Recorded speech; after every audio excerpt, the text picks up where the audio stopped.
Hello guys, welcome to our channel. इस video lecture के अंदर हम देखेंगे क्लास 12 का बायोलॉजी का chapter number 15 in one shot as well as सारे इंपॉर्टेंट क्वेश्चन विद सॉल्यूशन देखेंगे कि आपको बोर्ड एग्जाम में किस तरीके से लिख के आने हैं वो भी देखेंगे, उनको समझाने की भी कोशिश करेंगे। So let's start the video without wasting time. सबसे पहला क्वेश्चन, मैंने आपको इंपॉर्टेंट क्वेश्चन वाले वीडियो के अंदर भी बताया था कि इंपॉर्टेंट क्वेश्चन हैं, उनके अंदर आता है कॉज ऑफ बायोडाइवर्सिटी लॉस।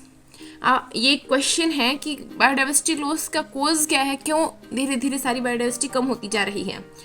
तो उसके कुछ रीजंस देने थे हमें। तो उनमें सबसे पहला रीजन है हैबिटेट लॉस एंड फ्रेगमेंटेशन। देखो इसमें जो एक्स्ट्रा बातें मैंने लिख रखी हैं ये इसलिए लिख रखी हैं ताकि आपको कोई भी प्रॉब्लम ना आए। आप एज इट इज़ अगर बोर्ड के अंदर लिख के आएंगे तो आपके 5 आउट ऑफ 5 मार्क्स आएंगे, एक भी नंबर कटने के चांसेस नहीं है। एज इट इज़ आपको लिख देना है। अगर आपको समझना है कि हाँ इसमें ऐसा होता है, इसमें ऐसा होता है और बाद में खुद से लिखना है तो आप वैसे लिख लीजिए। लेकिन अगर आपको ये समझ में नहीं आता लिख के कैसे है बोर्ड के अंदर तो आप इस तरीके से लिखाना। सो पहला पॉइंट बनाएंगे, ब्लैक पेन से हेडिंग डालनी है हैबिटेट लॉस एंड फ्रेगमेंटेशन। नाम ही बता रहा है कि जब एनिमल्स का हैबिटेट लॉस हो जाएगा यानी पेड़ों की कटाई की जाएगी और जब पूरे फॉरेस्ट को फ्रेगमेंट में तोड़ दिया जाएगा, बीच में से रोड या फिर पुल वगैरह कुछ भी निकाल दिया जाता है। बहुत बार रोड निकाल देते हैं, पूरा कोई फॉरेस्ट था उसके बीच में से रोड निकाल दिया तो उसका फ्रेगमेंटेशन हो गया। अब जो ऐसे प्लांट्स थे और जो ऐसे एनिमल्स थे जिनको पूरा एरिया चाहिए था और कुछ ऐसे माइग्रेशन वाले ऑर्गेनिजम्स भी होते हैं जो माइग्रेट करते रहते हैं इधर से उधर, तो उनको भी बहुत सी प्रॉब्लम आती हैं, वो बैडली इफेक्टेड होते हैं। अभी देखते हैं इसके अंदर लिखना क्या है हमने कि स्पीशीज एक्सटिंक्शन जो है वो मोस्टली इसी रीज़न के कारण होता है कि उनका हैबिटेट लॉस हो जाता है या फिर उनका हैबिटेट तोड़ दिया जाता है। जो ट्रॉपिकल रेन फॉरेस्ट हैं उसके अंदर इसको बहुत ही ज़्यादा नोटिस किया गया कि वहाँ पे हैबिटेट लॉस के कारण पहले तो 14% अर्थ की लैंड को वो कवर करता था, यानी अर्थ में जितना भी लैंड प्रेजेंट है उसमें से 14% में ये ट्रॉपिकल रेन फॉरेस्ट आते थे। लेकिन धीरे धीरे ह्यूमन एक्टिविटीज़ के कारण अब ये सिर्फ 6% रह गया है। ऐसी अमेजोनियन रेन फॉरेस्ट का देखें तो देखो 1 मार्क्स में, इसमें हम साथ साथ में 1 मार्क्स भी कवर कर रहे हैं और बाद में जो बच जाएंगे वो बुक से करवा दूंगी ताकि ये पूरा चैप्टर हम यूँ हो जाए कि हाँ ये चैप्टर तो हमने कर लिया। तो अब देखते हैं अमेजोनियन रेन फॉरेस्ट जिसे हम लंग्स ऑफ प्लेनेट भी बोलते हैं। इसमें बहुत सारी जो स्पीशीज़ थी वो रहती थी, लेकिन धीरे धीरे इसको कट करना स्टार्ट कर दिया गया सोयाबीन्स बोने के लिए और ग्रासलैंड बनाने के लिए, चरागाह बनाने के लिए, और इसको कट करना स्टार्ट किया तो फिर उनको भी बहुत ज़्यादा लॉस हुआ और बहुत सारी स्पीशीज़ जो हैं वो गायब हो गई। नेक्स्ट इस लाइन में यही बताया गया है कि अगर हमने पूरे अगर फॉरेस्ट को फ्रेगमेंट्स में तोड़ दिया तो फिर बहुत सारे एनिमल्स को बहुत हार्म होता है, बैडली इफेक्टेड होते हैं। ह्यूमन एक्टिविटीज़ के कारण बहुत बार हम उनको सेगमेंट्स में ब्रेक कर देते हैं, जाने अनजाने में बीच में से रोड निकाल देंगे तो फिर उनका फ्रेगमेंट जो पूरा एरिया था, हैबिटेट था, उसमें फ्रेगमेंट्स हो जाते हैं। Next over exploitation. इसके तो नाम से ही पता चल रहा है ओवर एक्सप्लॉइटेशन यानी उसका हम बहुत ज़्यादा यूज़ कर रहे हैं। देखो हमेशा से ही ह्यूमन नेचर के ऊपर डिपेंड तो रहा है खाने के लिए, शेल्टर के लिए, हर एक चीज़ के लिए, लेकिन जब उसकी ज़रूरत जो है वो लालच के अंदर बदल जाती है, नीड टर्न्स इनटू ग्रीड, तो फिर ओवर एक्सप्लॉइटेशन होता है नेचर का। कैसे? जब हमें चाहिए कोई भी, पहले के टाइम में जब हमें वुड चाहिए होती थी हम थोड़ी बहुत काट लाते थे और फिर उसको यूज़ कर लेते। बट आज के दिन क्या करते हैं, अगर किसी के पास सारे औजार हैं लकड़ी को काटने के तो खुद के लिए नहीं, खुद के लिए तो काटता ही है, साथ में बहुत सारी और काट लेता है ताकि उससे कुछ पैसे मिले।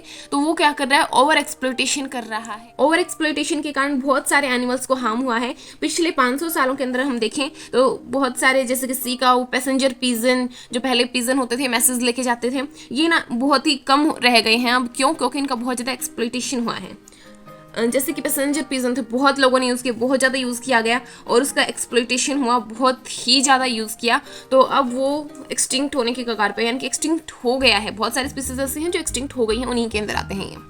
Next alien species invasion. इसका भी नाम ही बता रहा है एलियन स्पीशीज, यानी कि कोई आउटर स्पीशीज, कोई बाहर से हम स्पीशीज डाल दें तो फिर क्या क्या इफेक्ट होंगे, बायोडाइवर्सिटी कैसे लॉस होगी वो देखते हैं। जब भी हम कोई एलियन स्पीशीज डालते हैं तो बहुत बार ऐसा होता है कि वो एलियन स्पीशीज जो है वो इन्वेसिव यानी बहुत ज़्यादा बड़ी हो जाती है, बहुत ज़्यादा अमाउंट के अंदर हो जाती है और वहाँ की जो इंडिजीनियस स्पीशीज थी, वहाँ की खुद की जो स्पीशीज थी जो पहले वहाँ पे रहती थी, उनको वो डिक्लाइन यानी ख़त्म करना स्टार्ट कर देती है।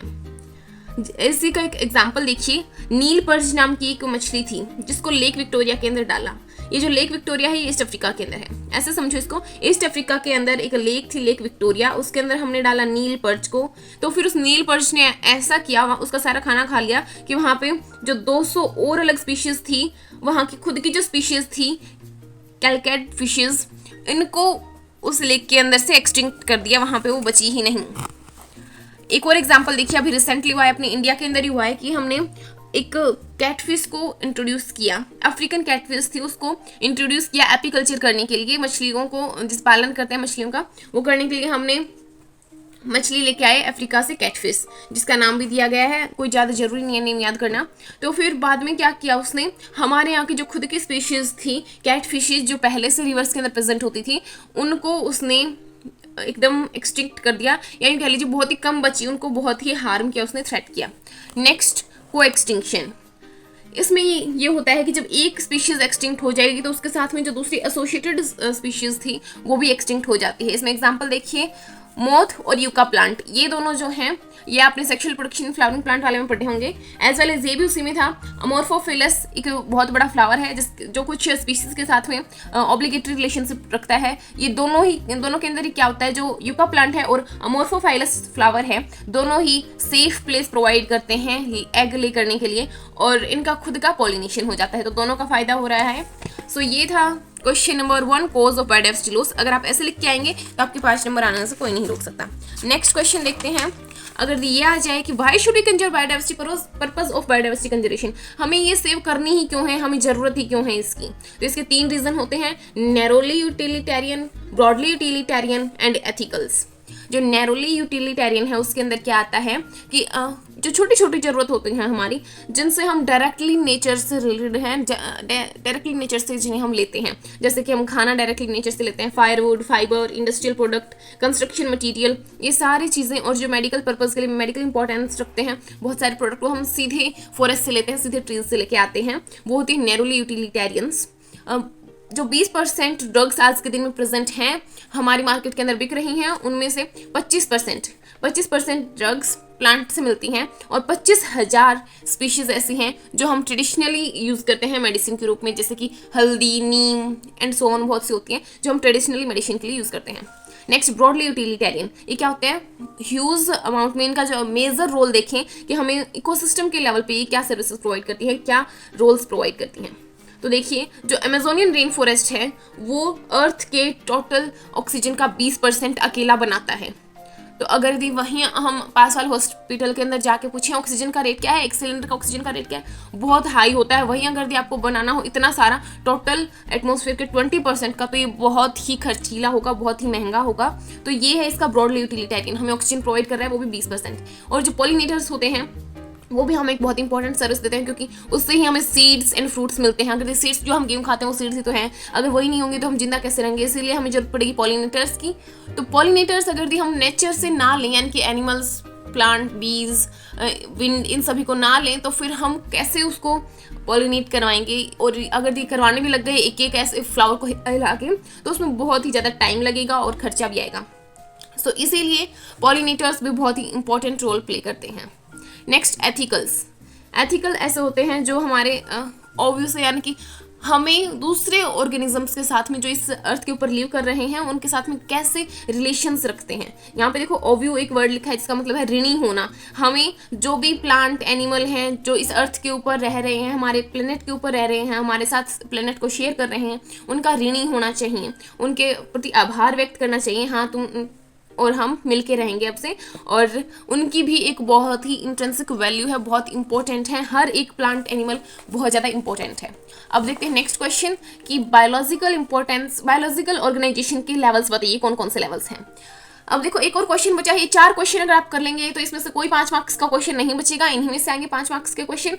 और 1 मार्क्स का जो क्वेश्चन है गया, ये पूरा चैप्टर 6 मार्क्स का है, जिसमें से 5 मार्क्स का क्वेश्चन अभी हम कर लेंगे। ये होने के बाद में एक और बचेगा बस, और 1 मार्क्स का क्वेश्चन जो एक है वो आप या तो एनसीईआरटी चेक कर लेना, या फिर एमसीक्यूज मैं आपको एक बार बता दूंगी, ये बन सकते हैं। मोस्टली तो इन्हीं के अंदर कवर हो गए हैं, जैसे कि नील पर्च वाला एग्जाम्पल था, एंड एक आएगा ये राउ वोल्फ या वोमिटेरिया वाला एग्जाम्पल, अभी देखते हैं इसे।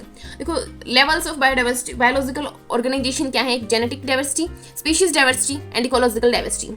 जो जेनेटिक डाइवर्सिटी है इसके अंदर क्या होता है कि एक स्पीशीज के अंदर डाइवर्सिटी प्रेजेंट हो, एक ही स्पीशीज है उसी के अंदर बहुत सी डाइवर्सिटी प्रेजेंट है जीन के बेसिस के ऊपर।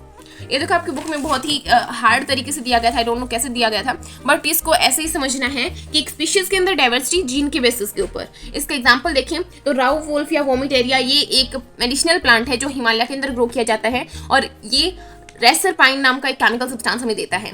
अब इसमें इतनी ज़्यादा जेनेटिक डाइवर्सिटी है कि कोई प्लांट तो बहुत ही ज़्यादा रेसर पाइन देगा और कोई 2 या 3 ड्रॉप्स देगा, तो इसीलिए इसमें जेनेटिक डाइवर्सिटी बहुत ज़्यादा मिलती है, यानी एक प्लांट से दूसरे प्लांट के अंदर रेसर पाइन की कंसंट्रेशन बहुत ज़्यादा मिलती है। और इंडिया के अंदर राइस के 50,000 से भी ज़्यादा स्ट्रेन्स प्रेजेंट हैं और मैंगो के 1,000 से ज़्यादा वेराइटीज़ प्रेजेंट हैं। स्पीशीज डाइवर्सिटी देखें तो स्पीशीज के लेवल पे डाइवर्सिटी, यानी कि एक पूरा ये जो इकोसिस्टम है इसमें कितनी सारी स्पीशीज हैं, कितनी स्पीशीज की डाइवर्सिटी है, कितनी स्पीशीज प्रेजेंट हैं।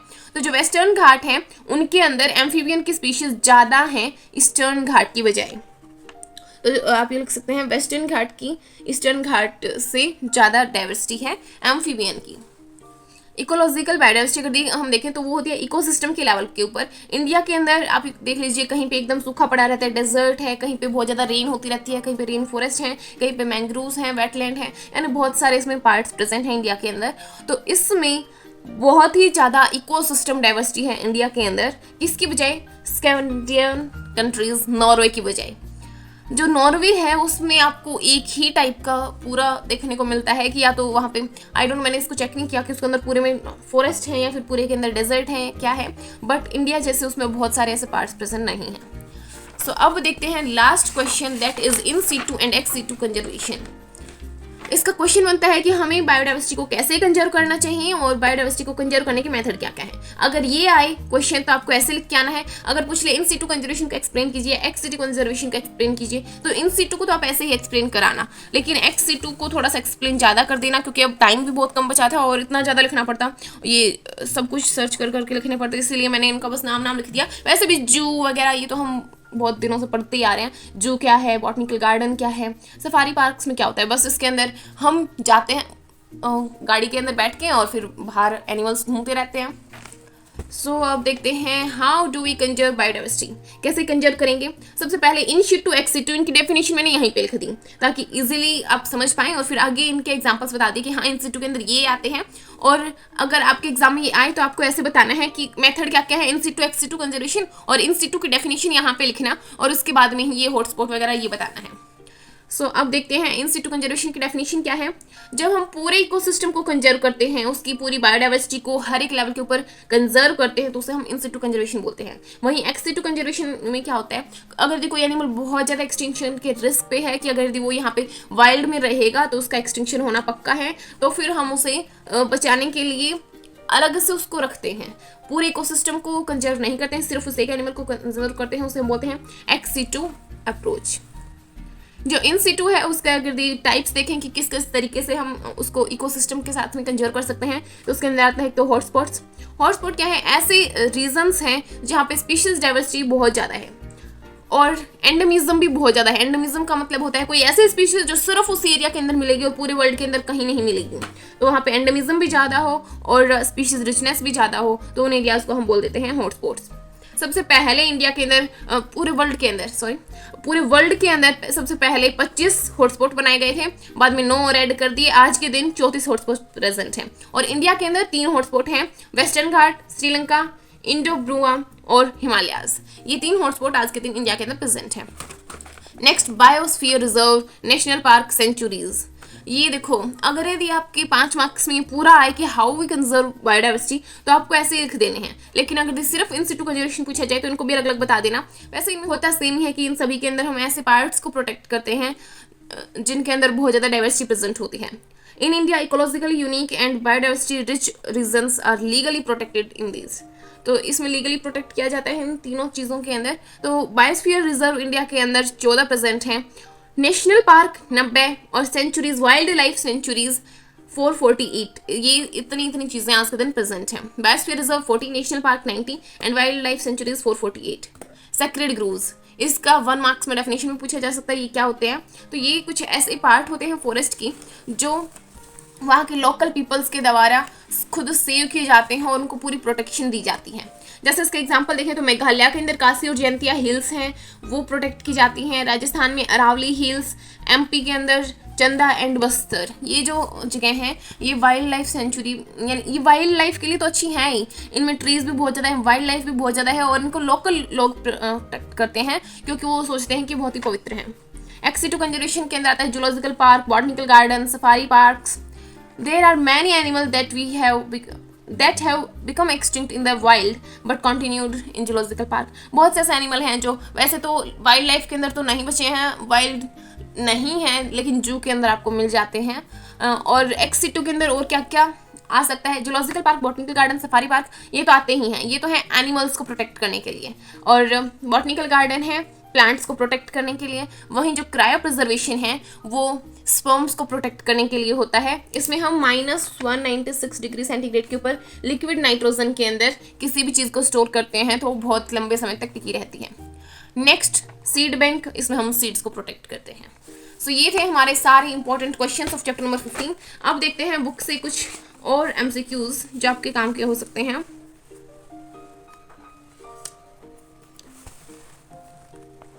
ये तो हमने देख ही लिए हैं, तो इनमें से छोटे क्वेश्चन करवाने की कोई जरूरत नहीं है, हमने जस्ट अभी अभी किए हैं ये।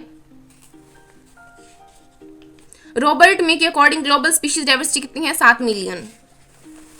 यानी रॉबर्ट मे ने कहा था कि अराउंड 7 मिलियन पूरे वर्ल्ड के अंदर स्पीशीज प्रेजेंट होंगी। यस, दिस इज इम्पोर्टेंट कि जो इनवर्टिब्रेट है उनके अंदर इंसेक्ट मैक्सिमम होते हैं, दूसरे नंबर पे मोलस्का, तीसरे नंबर पे क्रस्टियंस। दूसरा जो वर्टिब्रेट है उनके अंदर फिशेस सबसे ज़्यादा होती हैं, maximum number is fishes. Second number पे बर्ड्स। प्लांट्स होते हैं उनके अंदर फंगी मैक्सिमम, सेकंड नंबर पे एंजियोस्पर्म्स। सो ये डायग्राम आपको देख लेना है।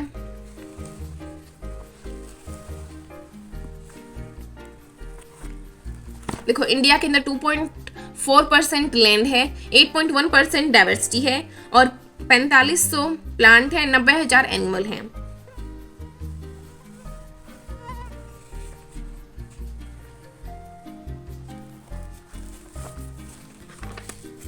Next this species area relationship is also important. उससे पहले देख लेते हैं नीच क्या है। What is niche? It represent the functional role of organism in an habitat. किसी भी ऑर्गेनिज्म का हैबिटेट के अंदर फंक्शनल रोल क्या है, वो क्या फंक्शन परफॉर्म करता है, वो नीच कहलाता है। स्पीशीज एरिया रिलेशनशिप, देखो स्पीशीज रिचनेस ये शो कर रहा है और ये शो कर रहा है एरिया को। तो ऐसा होता है जब हमारे पास अनलिमिटेड सारी चीज़ें प्रेजेंट होती हैं तो एकदम स्ट्रेट लाइन जाता है, और वहीं जब ये बहुत देर तक ऐसे स्ट्रेट लाइन चलता रहता है फिर उसके बाद में आगे जाके ये ऐसे बेंड हो जाता है, चाहे कितना भी प्रेजेंट हो, चाहे कितना अभी और खाना बहुत सारा एरिया कितनी भी चीज़ें प्रेजेंट हो, लेकिन फिर भी ये एक पॉइंट पे जाके ऐसे बेंड हो जाता है। सो ये पैराग्राफ आप एक बार पढ़ लेना, स्पीशीज एरिया रिलेशनशिप वाला पैराग्राफ आप पढ़ लेना, और बाकी जो है इसमें से हमने कर लिया है। See this also.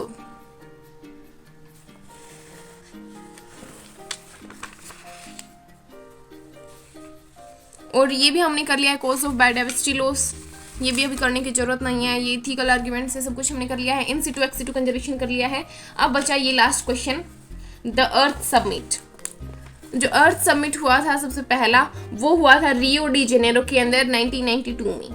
Earth Summit was held in Rio de Janeiro 1992 और इसमें बायोडाइवर्सिटी कंजर्वेशन और सस्टेनेबल यूटिलाइजेशन के ऊपर काम किया गया था। फिर दोबारा जब वर्ल्ड समिट हुआ तो वो 2002 के अंदर हुआ था, जोहान्सबर्ग साउथ अफ्रीका के अंदर। तो ये 2 चीज़ें आपको याद रखनी है। और उसके बाद में 2010 के अंदर 190 कंट्रीज ने इसमें पार्टिसिपेट किया था और इसमें बेसिकली डाइवर्सिटी के प्रोटेक्शन के ऊपर बात की थी। तो सबसे पहला रियो डी जेनेरो के अंदर 1992 में, दूसरा 2002 के अंदर जोहान्सबर्ग साउथ अफ्रीका के अंदर था। तो ये था हमारा पूरा chapter number 15। Thanks for watching. Next video किस चीज़ पे होनी चाहिए जल्दी से जल्दी बता देना, 7 से 8 बजे के बीच, 7 से 8 के पहले ही बता देना, उसके बाद में कोई फायदा नहीं है, मत बताना चाहिए। Thanks for watching.